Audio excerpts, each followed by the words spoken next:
In knowing what you're about to write about. It could be your favorite artist, the person you like to listen to. It could be your birthday.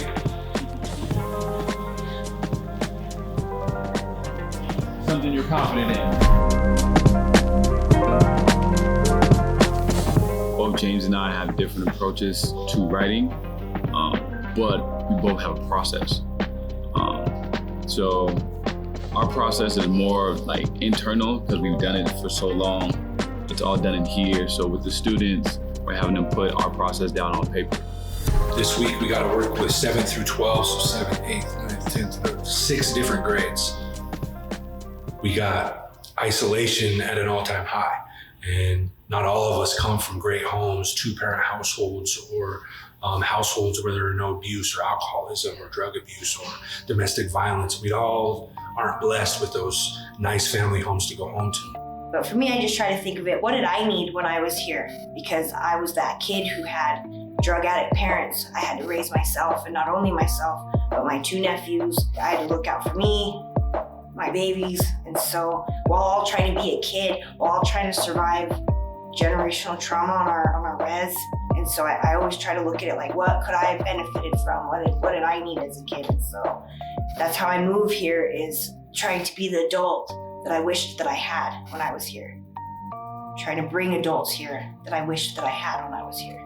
It's the reason why I haven't left and moved on, because people, oh, Cooley this, Cooley that, the res this, the res that. That's all good and fine and stuff, but this is my home. This is where my ancestors are from. The ground that we're walking on are the same ground that they walked on.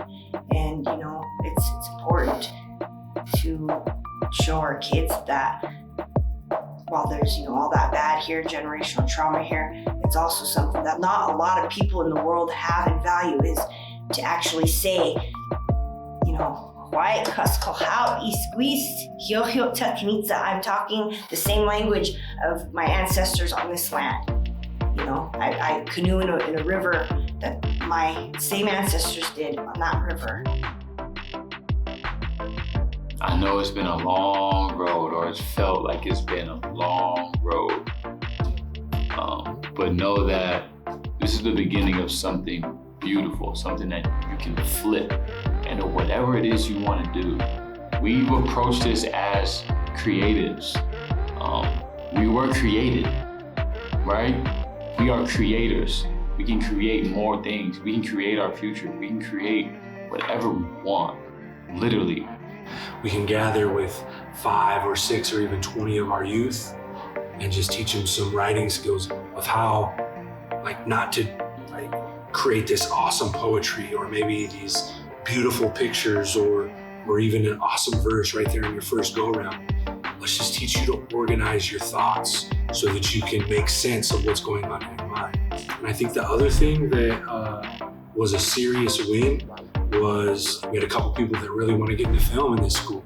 So being able to have this camera rig right in front of them and get that in their hands and start to see how this camera moves, get to see how this gimbal works, get to figure out how to focus and change the focal points and do these different things and put some of this lingo in their hearts and in their minds, you've seen a light bulb click on right then and there. Now you can use that joystick and go ahead. Oh, what? So this does all sorts of stuff. Go ahead, walk around with it.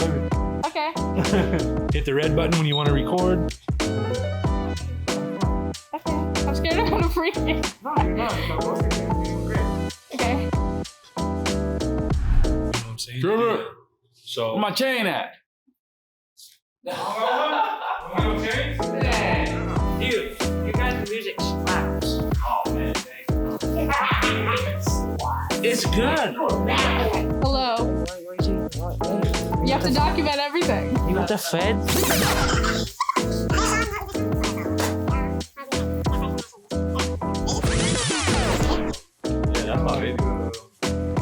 Why are you holding a camera? Because I'm a future director, Ava. For me, like that's that one moment. I don't care what it is and anything that we do. Once that light bulb clicks on or that light flashes in an eye that you've empowered, maybe just curiosity or empowerment of maybe a dream or a vision that they have for their lives and a direction that they can go. I feel like we've done justice to that one soul.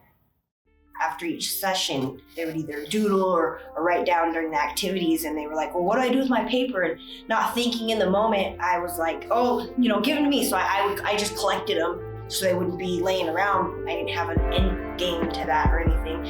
And so after it was all said and done, looking through tomorrow's schedule, and I looked through my notebook and I was like, hey, and I started looking through all of their papers. Nobody's names were on them or anything.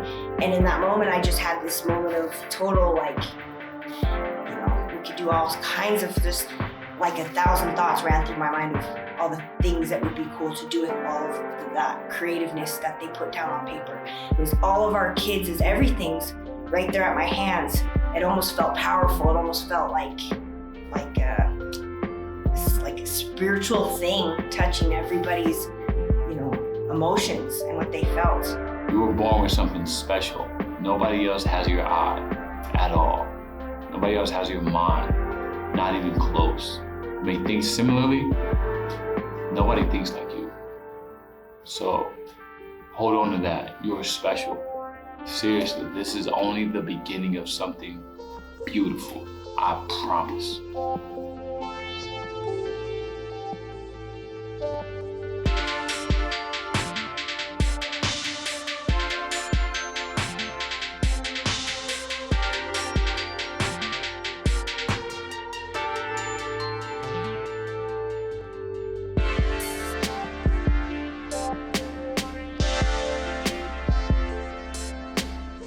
You ready for another question?